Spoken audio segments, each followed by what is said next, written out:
Good. My name is Justus Bowland-Gleason, and welcome to my Sparc presentation. I'll be giving you all insight into my perspective on life and government using a comparative narrative of nature and gardens. All right, so I'll be comparing the governing figures and the continuation of their beneficiaries' life cycles and vice versa. So for the governing figure, I will be comparing a landscaping company to the role of the government, and I'll be comparing a garden to the role of the state. And I'm using a garden to compare or represent a state because a garden is composed of individual and diverse plants that make up the whole, in the same manner that a state is composed of individual and diverse people that make up the population. And also, I'm using a garden because it acts as living proof to a foundational role that the landscaper would play. Right. So here's the life cycle. The stages of a garden's life cycle are similar to that of a state, and they include development, application, growth, fruitfulness and productivity, sustainability and longevity, along with the transition stage or the lack of transition stage, evolution and stagnation. And so depending on the productivity of the garden and landscaper, a garden has the possibility to achieve multiple life cycles. Think about it as a generational sequence. So how a state has multiple generations of people living in it, or a garden has a seasonal rotation. And so for evolution, the foundational role that the landscaping company plays is to guarantee the needs of the individual plants are properly met, ensuring that the plants reach their fullest potential and have the highest chance to continue the life cycle of the garden. And again, I pointed out that the continuation of the cycle is an evolution, and the cessation of it is stagnation. And so what would this look like for a landscaper and garden? So on the evolution track, there would be a presence of a mutualistic relationship between the landscaper and garden. This in turn creates a productive narrative for the life cycle of the garden, which would hold the landscaper accountable to properly fulfill its role. So for example, say I'm a landscaping company and you have a garden that you want to pay me to maintain, and we can write up a contract. So in turn of me maintaining the garden, the contract gives me money. So it's a mutualistic relationship. And so for stagnation, there would be the landscaper wouldn't have accountability for the garden, which would create a non-productive narrative for the garden's life cycle, not fully fulfilling its role, and then hindering the garden from achieving its fullest potential or preventing it from growing at all. So this could result in the garden struggling to grow, if at all, or if we have a contract, the termination of our contract. You see what I'm saying? Cool. So now that we understand what it would look like for a landscaper and a garden, what would it look like for a government and state? So for the evolution, it would result in a mutualistic relationship between the government and its state, and in turn creating a productive narrative. Now, for the government and state, unlike the garden and landscaping, the government and state are made of the same population. So that adds emphasis to the accountability of those appointed to their positions. You see what I mean? That will result in a continuation of, in continued peace and prosperity of the life cycle for the individuals, and then increase the potential productivity for that generation, let's say. Now, in stagnation, this would look like, or it would be a result of a parasitic relationship between those in the government and the population of the state, where those in the government only benefit or acknowledge accountability to who they choose versus the whole. And due to the shared resources, or due to the fact that the government and state are made of the same population, this creates a need for power narrative between those who have influence in the government versus those who do not.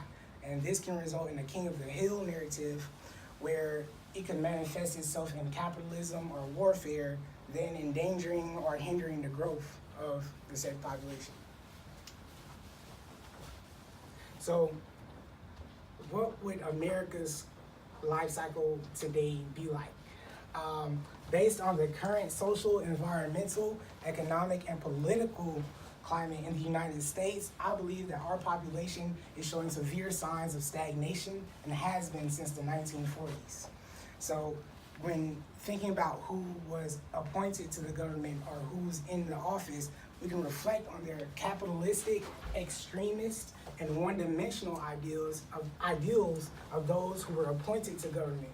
And this stagnation seems to be a lasting consequence of their actions, to which many have denied knowledge of or accountability to.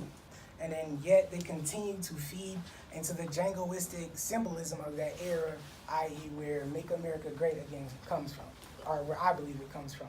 And this locks us into a narrative imprisonment which prevents the diverse population from growth or the potential for growth, because their needs are not being met or established. And so now that you all have my perspective, there's paper on the table and pens, if you all wouldn't mind. I would like to get your perspectives on the topic, in a sense. So you don't have to write the question down, or you don't have to write incomplete sentences, but using your perspective of the narrative between the American government and its population, which course do you believe we're taking? Do you believe we're on a course for evolution, or do you believe we're still on the course for stagnation? If you don't mind, why?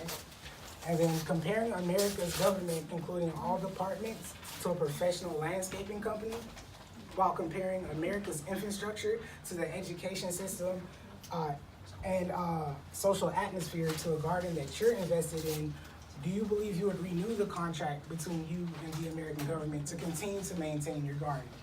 Yes or no, and can you please explain why? I'll leave it up here for a couple of minutes if you need to see it.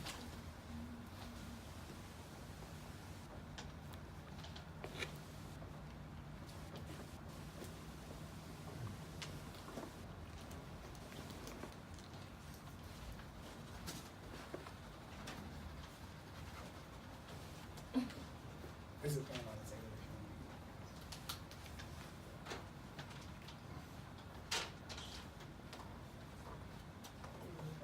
want. All right.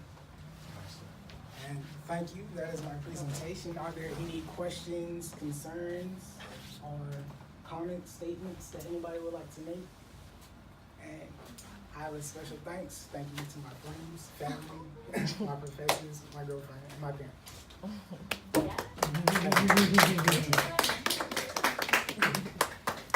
So any questions or anything like that? Did great, man. Yeah, that was Great job.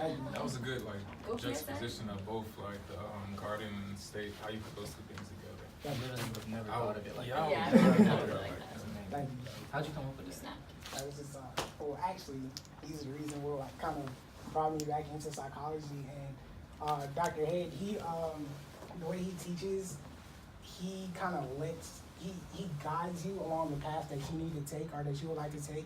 And so, long story short, it helped open up that, okay, we have multiple perspectives.